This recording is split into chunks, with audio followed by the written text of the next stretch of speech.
Prime minister Awas Yojana ఇళ్లకు సంబంధించి గత 12 సంవత్సరాలలో తెలంగాణ రాష్ట్రానికి ఒక్క ఇల్లు కూడా మంజూరు కాలేదు. మిగతా రాష్ట్రాలలో వేల కోట్ల రూపాయలు ఇచ్చి తెలంగాణ రాష్ట్రంలో ఏమీ తీసుకోలేదు. అందుకే 11,56,000 అర్హత కలిగిన పేదల ఇళ్ల కోసం ఈరోజు మంత్రి గారి దృష్టికి తీసుకెళ్లడం జరిగింది. తొందరలోనే మంత్రి గారు నిర్ణయం తీసుకొని తెలంగాణకు ప్రధానమంత్రి ఆవాస్ యోజన కింద గ్రామీణ ప్రాంతాలలో ఇల్లు ఇవ్వడానికి మంత్రి గారు మాకు మాట ఇవ్వడం జరిగింది. అదేవిధంగా ఉపాధి హామీకి సంబంధించిన నిధుల విడుదల, అదేవిధంగా కొత్త పనులు కొన్నింటిని సంబంధించిన శాఖ మంత్రి గారు కొన్ని ప్రతిపాదనలు ఇచ్చిండ్రు సీతక్క గారు. వాటిని కూడా మంత్రి గారు దృష్టికి తీసుకెళ్ళినాం. మంత్రి గారు ఆ విషయాలను కూడా పరిశీలిస్తామన్నారు. అదేవిధంగా వ్యవసాయ శాఖ, ప్రధానంగా తెలంగాణ రాష్ట్రంలో ఎలినినో వల్ల వర్షాలు లేకపోవడము, కరువు పరిస్థితులు ఉండడము, పంటల ఉత్పత్తి తగ్గిపోవడము, రకరకాల వ్యవసాయ సమస్యలు ఉన్నాయి. కాబట్టి కేంద్ర ప్రభుత్వం నుంచి క్షేత్రస్థాయిలో భూములను పరిశీలించి అక్కడున్న కరువు పరిస్థితులను పరిశీలించి కేంద్ర ప్రభుత్వం నుంచి మద్దతు ఇవ్వడానికి బృందాలను పంపించవలసిందిగా కేంద్ర మంత్రి గారిని కోరినాం. తొందరలోనే కేంద్ర ప్రభుత్వం బృందాలను క్షేత్రస్థాయిలో పంపించి తెలంగాణకు అవసరమైన సహాయాన్ని అందిస్తామని చెప్పి కూడా మంత్రి గారు చెప్పడం జరిగింది. మొత్తంగా ఇందిరమ్మ ఇండ్ల విషయంలో కానీ, ఉపాధి హామీ విషయంలో కానీ, వ్యవసాయంలో ఉన్న సమస్యల విషయంలో కానీ మంత్రి గారి దృష్టికి అన్ని రాతపూర్వకంగా సమస్యలను తీసుకెళ్ళాం. మంత్రి గారు తప్పకుండా తెలంగాణ రాష్ట్రానికి సంపూర్ణమైన సహకారాన్ని అందిస్తా అని చెప్పిండ్రు. తొందరలోనే వారిని కూడా తెలంగాణ రాష్ట్రంలో పర్యటనకు రమ్మని ఆహ్వానించిన క్షేత్రస్థాయిలో ఈ సమస్యల్ని తెలుసుకోవడానికి మంత్రి గారు వస్తారని ఆశిస్తున్నాం. కేంద్ర ప్రభుత్వం మేము అడిగిన సంపూర్ణమైన మద్దతును కూడా ఇస్తుందని చెప్పి మేము భావిస్తున్నాం. కేంద్ర ప్రభుత్వ వైఫల్యం, కేంద్ర మంత్రి రాజీనామా మనం కళ్ళతో చూసినాం. ఇప్పుడు ఈ వైఫల్యాలకు గల కారణాలతో పాటు భవిష్యత్తులో ఈ వైఫల్యాలు జరగకుండా ఉండడానికి తీసుకోవాల్సిన పకడ్బందీ చర్యలను కేంద్ర ప్రభుత్వం చర్చకు పెట్టింది. ప్రధానంగా దేశ స్థాయిలో కోచింగ్ కేంద్రాలు కూడా అనుమతి లేకుండా పుట్టగొడుగులాగా పుట్టుకొస్తున్నాయి. ఈ కోచింగ్ కేంద్రాలు కూడా కొన్నిసార్లు పరీక్షా ప్రశ్నలు లీక్ అవ్వడానికి కూడా వేదికలుగా మారుతున్నాయి. కాబట్టి దేశ స్థాయిలో ఒక విధానాన్ని రూపొందించాల్సిన అవసరం ఉంది. పరీక్షలు నిర్వహించడమే కాదు, పరీక్షలు నిర్వహించడంలో కూడా ఆన్లైన్లో పెద్దగా సమస్యలు లేవు, ఆఫ్లైన్లో పరీక్షలు నిర్వహించినప్పుడే సమస్యలు ఎక్కువ వస్తున్నాయి. వీటిని దృష్టిలో పెట్టుకోవాలి. కారణమైన వాళ్ళను కఠినంగా శిక్షించాల్సిన అవసరం ఉన్నది. అదేవిధంగా గ్రామీణ ప్రాంతాలకు సంబంధించి కొన్ని పరీక్షలను విద్యాశాఖలో రాష్ట్ర ప్రభుత్వ పరిధిలో ఉన్న అధికారాలను కూడా కేంద్ర ప్రభుత్వం గుంజుకునే ప్రయత్నం చేస్తుంది. దీనివల్లనే ఇలాంటి గందరగోళమైన పరిస్థితులు ఏర్పడుతున్నాయి. కాబట్టి దయచేసి ఇప్పటికైనా కేంద్ర ప్రభుత్వం భేషజాలకు పోకుండా ఈ పరీక్షలకు సంబంధించి నీటే కాదు ఇతర పరీక్షలకు సంబంధించి యూనివర్సిటీల మీద ఆధిపత్యం చెలాయించాలని ఏదైతే కేంద్ర ప్రభుత్వం పరోక్షంగా ప్రయత్నం చేస్తుందో వీటిని మానుకోవాలి. విద్యను వీలైనంత వరకు రాష్ట్ర పరిధిలో రాష్ట్ర ప్రభుత్వం నిర్వహించే విధంగా ఉంటే తప్పిదాలు తక్కువ జరగడానికి అవకాశం ఉంటాయి. వీటన్నింటికి సంబంధించి సభలో చర్చ జరగాలి. ఈ చర్చల సారాంశం విద్యార్థులకు మేలు జరగాలి. ఇదే మా ప్రభుత్వం భావిస్తుంది, ఇదే పార్టీ కూడా కోరుకుంటుంది, చర్చించబోతుంది. దీనికి సంబంధించి రాహుల్ గాంధీ గారు పూర్తి స్థాయి వివరాలతో సభలో మాట్లాడబోతున్నారు. తెలంగాణలో ఇట్లాంటి అంశాలకు సంబంధించి మీరు ఎటువంటి చర్యలు తీసుకుంటారు? ఇప్పుడు కేంద్ర ప్రభుత్వం ఏం చట్టం చేస్తుందో చూసి ఆ చట్టాన్ని దృష్టిలో పెట్టుకొని రాష్ట్రంలో కూడా ఏ విధమైన ప్రక్షాళన చేయాలి. మీకు తెలుసు, ఉద్యోగాలకు సంబంధించి గతంలో తెలంగాణలో చాలాసార్లు ప్రశ్నపత్రాలు లీక్ అవ్వడం, దానికి సంబంధించి బాధితులు ఉండడం, సమస్యలు రావడం, వాటన్నిటిని కూడా ప్రక్షాళన చేసి యూపీఎస్సీ విధానంలో ఈరోజు తెలంగాణ పబ్లిక్ సర్వీస్ కమిషన్ను కూడా ప్రక్షాళన చేసి నియామకాలు చేపట్టడం వల్ల మేము పారదర్శకంగా పరీక్షలను నిర్వహించడం జరిగింది. కాబట్టి ఈరోజు తెలంగాణ అన్ని విషయాలలో పారదర్శకంగా విద్యార్థులకు నష్టం జరగకుండా ప్రజలకు ఒక నమ్మకం, విశ్వాసం కలిగించే విధంగా పరీక్షలు నిర్వహిస్తుంది. గ్లోబరీనా లాంటి సంస్థలు తెలంగాణలో ఆనాడు అక్రమాలకు పాల్పడ్డాయి. ఆనాటి ప్రభుత్వం చర్యలు తీసుకోకపోవడం వల్ల వాళ్ళు సిబిఎస్ఈ కూడా విస్తరించి సిబిఎస్ఈ పరీక్షలను కూడా గందరగోళం చేసిండ్రు. అందుకే ఇట్లాంటి సంస్థల పట్ల కఠినంగా వ్యవహరించాల్సిన అవసరం ఉన్నది. దానికోసం కేంద్ర ప్రభుత్వాన్ని కూడా విజ్ఞప్తి చేసినాం. ఇప్పుడు కేంద్ర ప్రభుత్వం చేసే చట్టాన్ని దృష్టిలో పెట్టుకొని రాష్ట్రంలో కూడా మేము చట్టాలను రూపొందించుకుంటాం. ఇప్పుడు కొత్తగా చేరే వాళ్ళకు 100% కోర్టుకు హామీ ఇచ్చి బ్యాంకులో ఖాతాలో పెట్టినాం.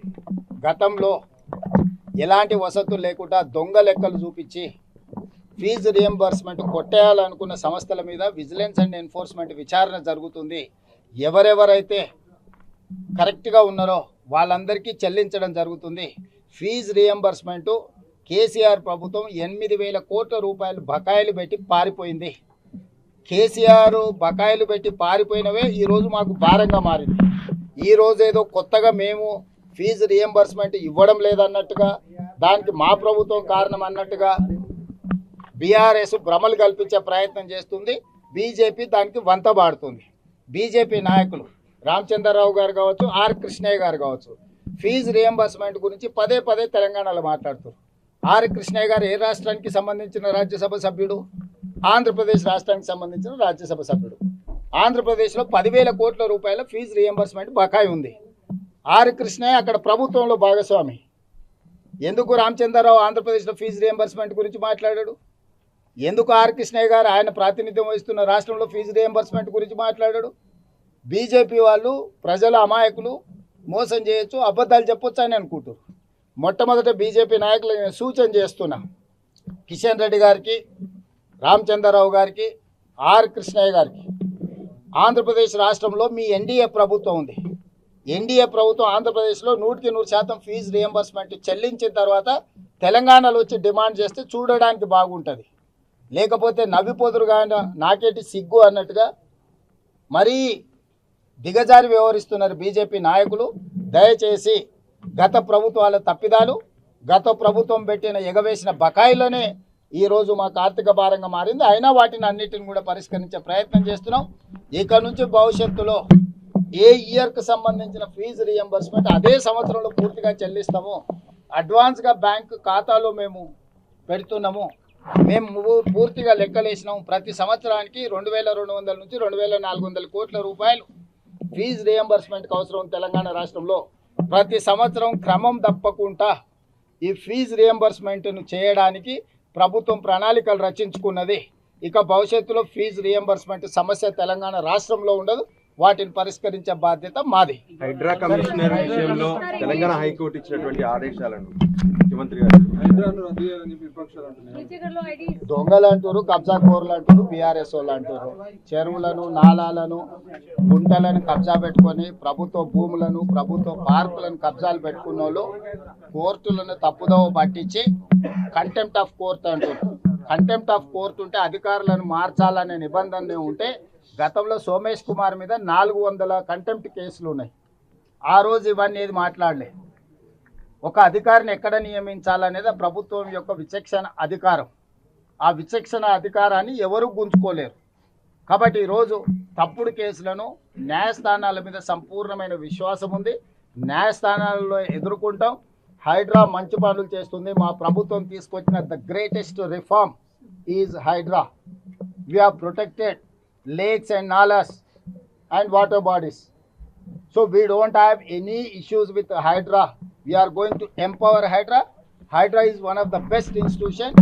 We got appreciation from all over India. So కొట్టేదే బడాబాబులను లేఖలలో ఉన్నదే. బడాబాబులు అంటే నువ్వు సొంతలు కట్టుకుంటూ పోయి నీళ్లు కూడా కొట్టాలా? నువ్వు పార్కులో కబ్జా పెట్టుకుంటే పార్కుల కబ్జాలు పెట్టినే కూలగొడతావు. నువ్వు చెరువులను, కుంటలను ఆక్రమించుకుంటే వాటిని కూలగొడతావు.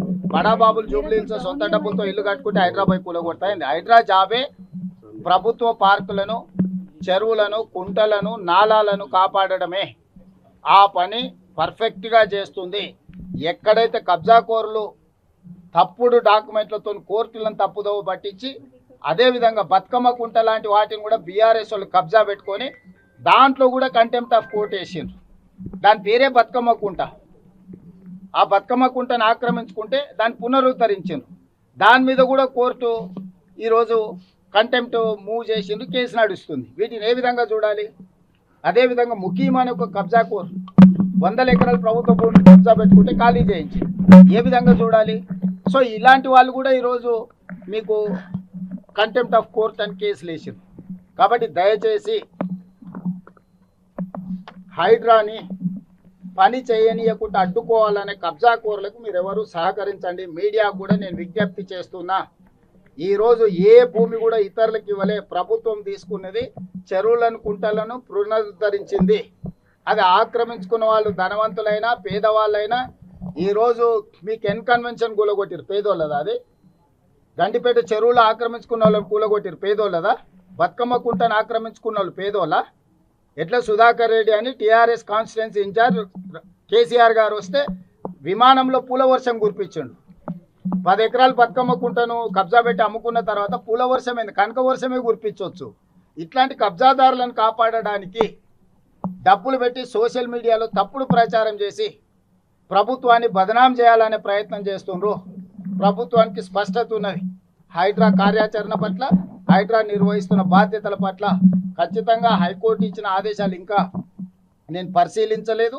ప్రభుత్వ పరంగా సమీక్ష చేస్తాం. తప్పకుండా కోర్టు ఆదేశాలు ఇస్తే న్యాయస్థానాన్ని గౌరవిస్తాం. అదేవిధంగా హైడ్రా కొనసాగిస్తున్న పనులను కూడా భవిష్యత్తులో కూడా కొనసాగిస్తాం. ధన్యవాదాలు.